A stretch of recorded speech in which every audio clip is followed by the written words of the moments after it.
Oh, what a night, tears in my eyes, staring up at the sky in disbelief. I've got a voice in my head, here's what it said, all we really need is some comic relief. But I'm afraid of not being able to laugh anymore. What's life going to become once we don't have any more heroes? We don't know what the next man is going through. Wish I could say it in a plainer way. We don't know, life reminds me of Robin Williams. We got to laugh the pain away. We don't know what the next man is going through. Wish I could say it in a plainer way. We don't know, life reminds me of Robin Williams. We got to laugh the pain away. Laugh the pain away. John Belushi knew you and me better than we knew ourselves, and we all listened to Richard Pryor. They don't make Philip Seymour Hoffmans often. Now he's one of the things we lost in the fire. But I'm afraid of not being able to laugh anymore. What's life going to become if we don't have any more heroes? We don't know what the next man is going through. Wish I could say it in a plainer way. We don't know, life reminds me of Robin Williams. We've got to laugh the pain away. We don't know what the next man is going through. Wish I could say it in a plainer way. We don't know, life reminds me of Robin Williams. We've got to laugh the pain away. Laugh the pain away. Chris Farley, can you hear me?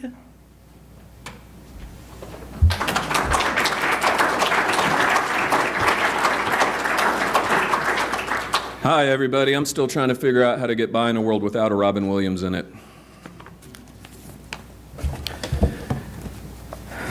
Well, it seems that we might first do ourselves a favor by defining what the modern world is. You know, the world we're collectively asked to function in with some sort of understanding, or maybe even searching out the slightest glimmer of human intelligence day in and day out. So to sort this out in my own head, I thought, well, I'll consult the oracle. I guess we can all agree perhaps that George Carlin was at least semi-conscious, if not fully awake in the modern world. And he had a bit about being a modern man in the modern world.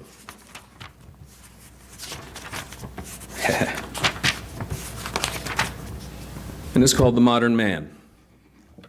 I'm a modern man, digital and smoke-free, a man for the millennium, a diversified, multicultural, postmodern deconstructionist, politically, anatomically, and ecologically incorrect. I've been uplinked, I've been downloaded, I've been inputted, I've been outsourced. I know the upside of downsizing, I know the downside of upgrading. I'm a high-tech lowlife, a cutting-edge, state-of-the-art bicoastal multitasker, and I can give you a gigabyte in a nanosecond.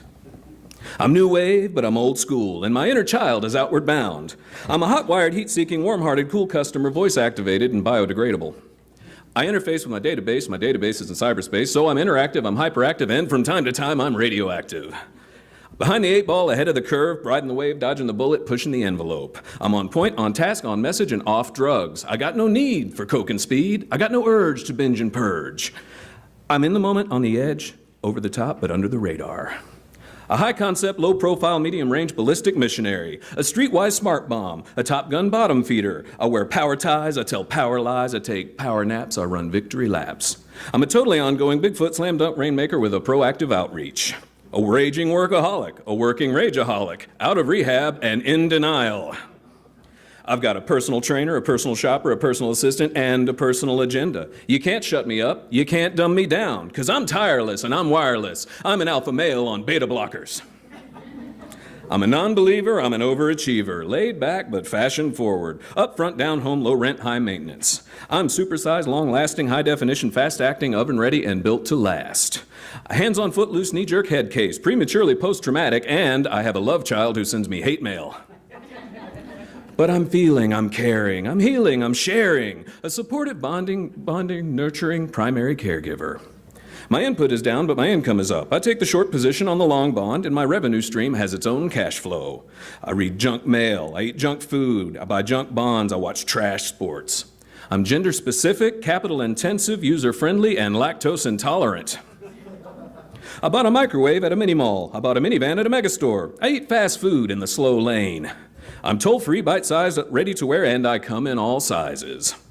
A fully equipped, factory-authorized, hospital-tested, clinically proven, scientifically formulated medical miracle.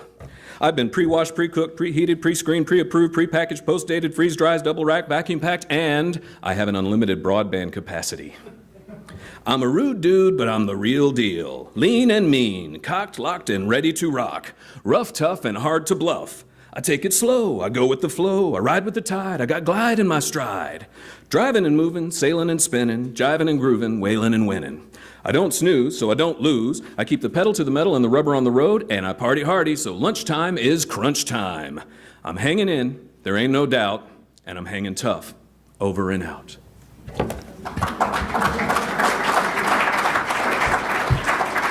Right on. See, doesn't that just about sum up all of the expectations put upon us to function in the modern world? See, I find that the best stand-up comedians in this modern world make suitable enough profits for me as we navigate this modern world looking for consciousness, or as I said, even the first glimmer of intelligent life here on Earth. Cat Williams noted that in order to be a good stand-up comic, you must first believe that you're smarter than everybody else. You see, you have to believe that you can find humor and see things in the most mundane things and make light of it, to make a wake of it. Sometimes we learn something from somewhere we wouldn't expect. It seems to me that Zen, Tao, Sufism, and a few other traditions are aware of this outside of Western culture. That's a term, by the way, that Mahatma Gandhi heard and thought would be a good idea. They asked him, "What do you think of Western culture?" "Oh, I think it would be a very good idea." But I wasn't prepared to hear Joe Rogan propose another way to see life and the universe the night I watched his 2004 special. And here's the craziest thing about life. This is the thing that nobody really considers. You know as much about what life is all about as anyone who's ever lived, ever. That's the craziest thing about us. We're all just kind of wandering through going, "Do you know what you're doing?" "Yeah." "Oh, me too. Yeah, I know what I'm doing." "Okay then, good." But really, no one has a clue. And we never bring it up. Remember when you were a kid and you were like, you thought there were grown-ups? I mean, when I was a kid, I thought there were grown-ups, didn't you? Like you were crying and you got sent to your room and you're like, "One day I'm gonna be a grown-up and this was all gonna make sense." And then one day you're like 25 at the supermarket and the stock boy calls you sir and you're like, "What? How'd that happen? Now I'm the grown-up? Oh, are we in trouble? You mean nobody knows what's going on? We're all just sort of zombies walking through this life?" See, the real problem is that the reality of life is way too huge for people to grasp, including me. Like, how about space? When does that ever come up? You ever think about that? If you enjoy any part of this show, I would just like one extra minute of your time. When you leave and you get out in that parking lot, just look up for 1 minute. You ever do that? Look, I never even think about space unless I'm high. And then it's like, dude, has that always been there? How come it never comes up? Space is the most taken for granted thing ever. You know how crazy it is? And it's above you every day. Look, if we all lived underground or indoors and there was only one place on the planet to see space, do you know how popular that would be? We just stand there and hold hands and look up and go, ah! It's enormous, it's huge, it's mind-blowing. But instead it's there every day and we're like, oh look, the Big Dipper. People travel to see the Grand Canyon. Dude, you gotta go see the Grand Canyon, man. Dude, I just stood there, man. And it changed my life, man. I realized how small my role in the world really is. Really? How about that? Those aren't light bulbs. Those are huge nuclear explosions billions of miles away, and it goes on forever. Do you know what forever means?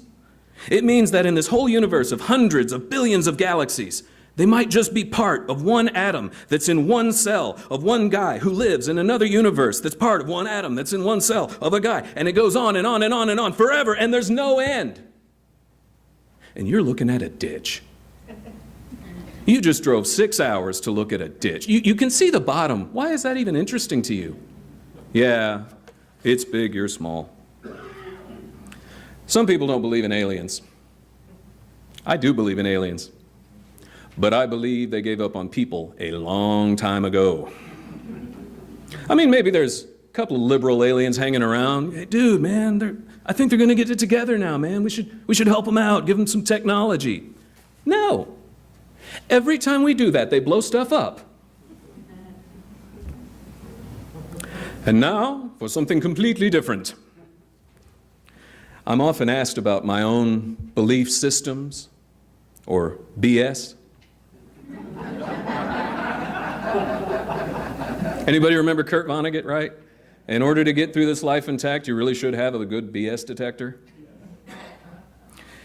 For some time, my beliefs have remained rather flexible.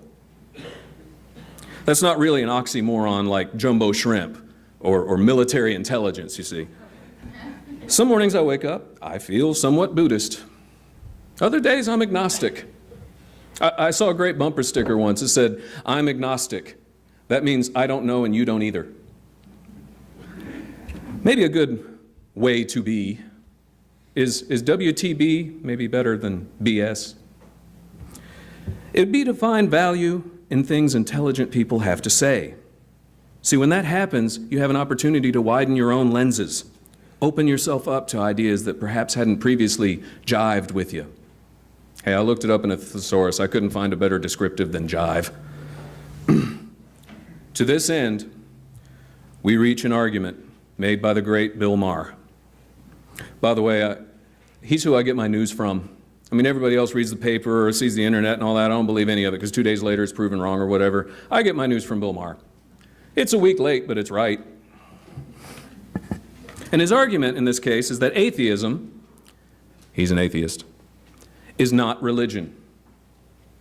Religion is defined as the belief in and worship of a superhuman controlling power, and atheism is precisely not that. Got it?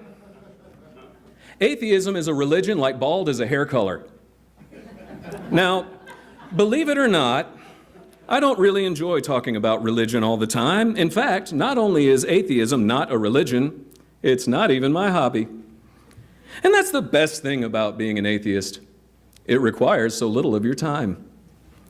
But there's a growing trend in this country that needs to be called out, and that's to label any evidence-based belief a religion. Many conservatives now say that belief in man-made climate change is a religion, and Darwinism is a religion. And of course, atheism, the complete lack of a religion, is somehow religion too, according to the always reliable Encyclopedia Moronica. Now, it's a dodge, of course, straight out of the grand intellectual tradition of, I know you are, but what am I? It's a way of saying, hey, we all believe in some sort of faith-based malarkey, so let's call it a push. No. No. It's not fair that people who can't defend their own nonsense get to create a fake, fair, and balanced argument, the way they do when asserting that evolution and creationism are equally valid. Now, I'm not saying that atheists are perfect thinkers. Everyone has blind spots. I'm sure there are atheists who think that ponytails look good on a man, or that pineapple belongs on pizza, or that Ayn Rand was a great thinker. But when it comes to religion, we're not two sides of the same coin.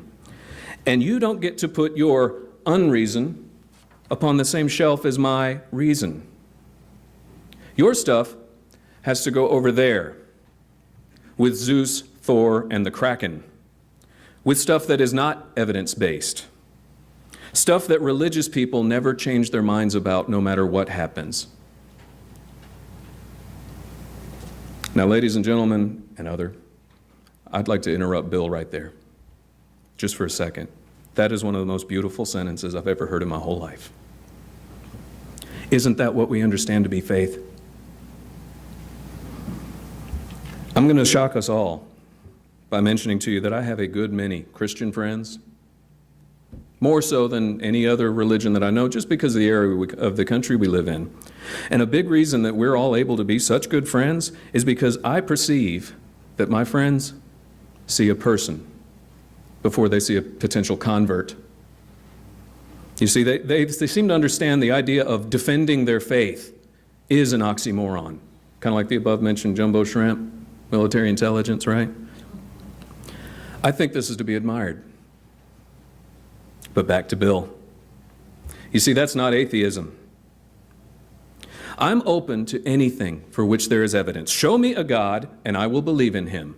Look, if Jesus Christ comes down from the sky at the halftime of the Super Bowl and turns all the nachos into loaves and fishes, well, I'll think two things. First, how dare he interrupt Madonna? She is going to be pissed. And two, oh, look, there he is. I was wrong. My bad. Praise the Lord. But that's not going to happen. And short of that, if you still believe that atheism is a religion, well, then it's only fair that we get to do all the loony stuff that you get to do. And I'm going to start tonight by unbaptizing Mitt Romney's dead father-in-law. In case you don't know, Edward Davies, Ann Romney's father, was an enthusiastically anti-religious scientist who called organized faith hogwash. He was posthumously baptized in the Mormon tradition 14 months after his death. They tried to do it sooner, but he wouldn't stop spinning in his grave. So, then here is history's first unbaptism ceremony, right now, for the late, great Edward Davies.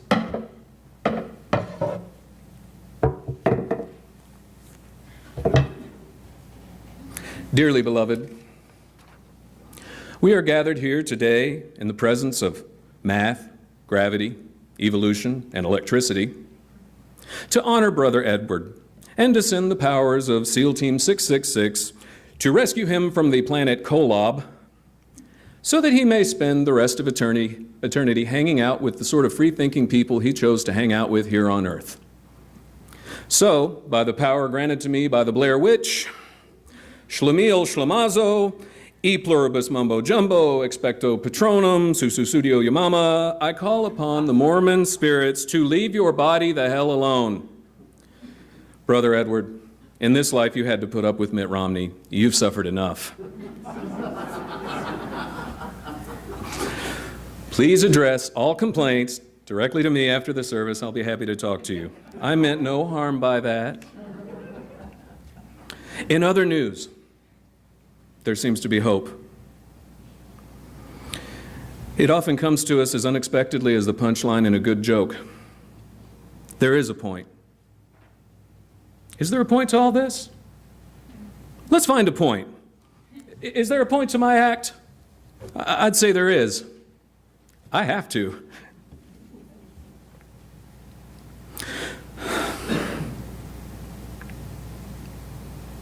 The world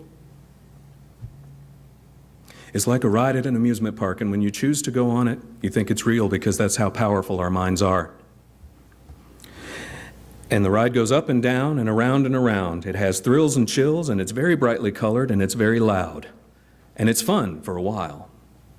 Some people have been on the ride for a long time, and they begin to question, is this real, or is this just a ride? And other people have remembered, and they come back to us, and they say, hey, don't worry, don't be afraid, ever, because This is just a ride. And we kill those people. Shut him up. Shut him up. I have a lot invested in this ride. Shut him up. Look at my big bank account and my family. This has to be real. It's just a ride. And we always kill those good guys, that try to tell us that. You ever notice that? Let the demons run amok. But it doesn't matter, because this is just a ride. And we can change it anytime we want. It's only a choice. No effort, no work, no job, no savings of money, a choice right now between fear and love. The eyes of fear want you to put locks on your doors, buy guns, close yourself off. The eyes of love instead see all of us as one. Here's what we can do to change the world right now to a better ride. Take all that money we spend on weapons and defense each year and spend it instead clothing, feeding, and educating the poor of the world, which it would many times over, not one human being excluded, and we could explore space, both inner and outer, together forever in peace. Ladies, gentlemen, and other, that was written by Bill Hicks. He was 32 years old when he died.